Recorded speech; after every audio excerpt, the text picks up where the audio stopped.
নমস্কার বন্ধুরা, অন্নপূর্ণা হেসেলের নতুন একটা রেসিপি নিয়ে চলে এসেছি আবার। এখানে আমি পিঠে বানাচ্ছি চাল গুঁড়ো ছাড়াই। এখানে প্রথমেই নারকেলটা হালকা করে ছাই করে নেব।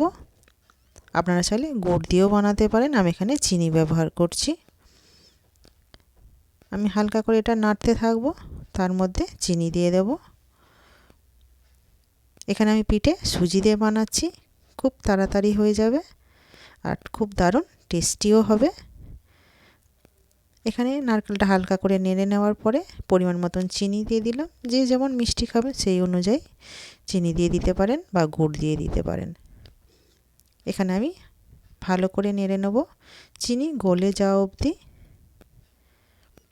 আর কেমন লাগছে অন্নপূর্ণা হেসেলটা সেটাও আপনারা জানাবেন অবশ্যই। এখানে আমার চিনিটা গলে গিয়েছে, আরও কিছুটা গালিয়ে নেব, তার মধ্যে রঙটাও চেঞ্জ হয়ে যাবে। আমি হালকা করে নাড়তে থাকবো। দেখুন কতটা কালার চেঞ্জ হয়ে গিয়েছে, চিনিটা পুরো গলেই যাবে এইভাবে। আমার এখানে রেডি হয়ে গিয়েছে নারকেলের ছাইটা। এখানে সুজিটা আমি ভিজিয়ে রেখেছিলাম পরিমাণ মতন জল দিয়ে, বেশি জল নয়, এমনই জল দিতে হবে এইভাবে যেন পুরোটাই টেনে নেয় জলটা।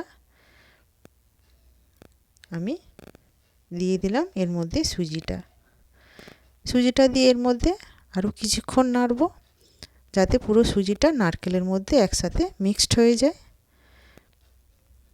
আমি এইভাবে নাড়তে থাকবো, কিন্তু খুবই লো ফ্লেমে করতে হবে।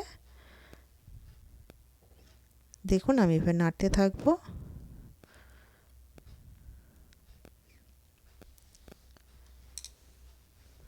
আমার এখানে মিক্সড রেডি হয়ে এসছে।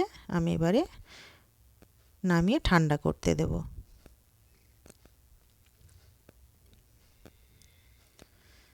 আমার রেডি হয়ে গিয়েছে, আমি এটা নামিয়ে নিচ্ছি, নিয়ে ঠান্ডা করে নেব। রেডি। এর মধ্যে কড়াইয়ের মধ্যে আমি এবারে দুধটা দিয়ে দিলাম পরিমাণ মতন। দুধটা আমি কিছুক্ষণ ফোটাবো। দুধের মধ্যে আমি দেব এলাচ দানা, কিছুটা থেঁতো করে নিয়েছি।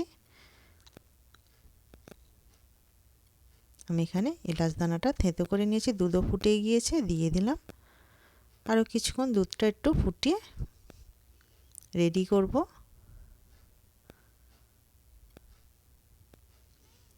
আমি সুজির যে মিক্সচারটা তৈরি করেছিলাম সেটা গোল গোল করে নিয়েছি। আপনারা যে যেমন শেপ দিতে চাইবেন সেইভাবে দিয়ে দেবেন।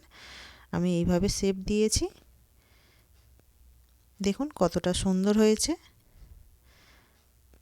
আমি এবারে সমস্ত বলগুলো দুধের মধ্যে ছেড়ে দেব। সঙ্গে সঙ্গে নাড়া যাবে না, ভেঙে যেতে পারে। কিছুক্ষণ ফুটিয়ে নিয়ে তারপরে খুন্তিতে নাড়তে হবে।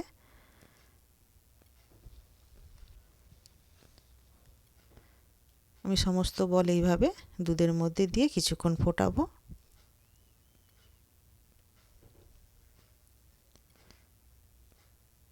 আমার এখানে সমস্ত দুধের মধ্যে দেয়া হয়ে গেল বলগুলো।